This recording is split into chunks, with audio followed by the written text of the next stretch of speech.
रात के सन्नाटे में राजेश नाम का एक युवक एक छोटे से गांव से शहर की ओर जा रहा था। उसे एक नौकरी के इंटरव्यू के लिए पहुंचना था और गांव से शहर की आखिरी ट्रेन रात के 12 बजे थी। स्टेशन पर पहुंचते ही उसे एक अजीब सी ठंडक का एहसास हुआ। पूरा स्टेशन सुनसान था, न कोई यात्री न कोई आवाज।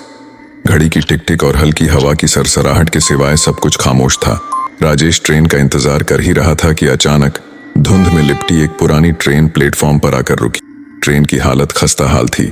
जंग लगे डिब्बे, टूटी फूटी खिड़कियां और दरवाजों से झूलते ताले। ट्रेन की लाइटें भी कभी कभी चमकती थीं, जैसे कोई पुरानी कहानी बयान कर रही हो।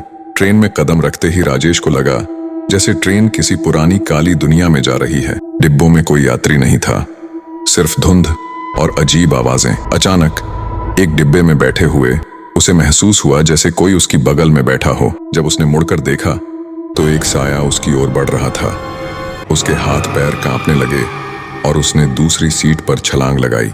ट्रेन धीरे धीरे चलने लगी और राजेश को कदमों की आहट सुनाई दी। उसे लगा जैसे कोई पीछे से उसकी ओर बढ़ रहा हो। हर कदम के साथ उसकी दिल की धड़कन तेज होती जा रही थी। अचानक ट्रेन की खिड़कियों पर अजीब चेहरे दिखने लगे।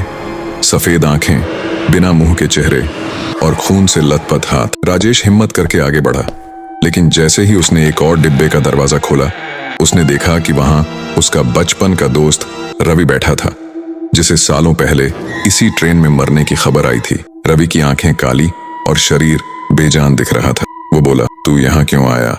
ये ट्रेन तुम्हें कभी वापस नहीं जाने देगी। अब राजेश को समझ आ गया था कि ये कोई साधारण ट्रेन नहीं, बल्कि भूतिया ट्रेन थी, जो उन आत्माओं को ले जाती है जो कभी लौट कर नहीं आती। रवि ने उसे बताया कि इस ट्रेन में जो भी बैठता है वह कभी अपने गंतव्य तक नहीं पहुंचता। डर और घबराहट में डूबा राजेश बाहर निकलने का रास्ता ढूंढने लगा, लेकिन ट्रेन की हर खिड़की और दरवाजा बंद हो चुका था। अचानक ट्रेन की लाइट्स बुझ गईं और ट्रेन तेजी से चलने लगी।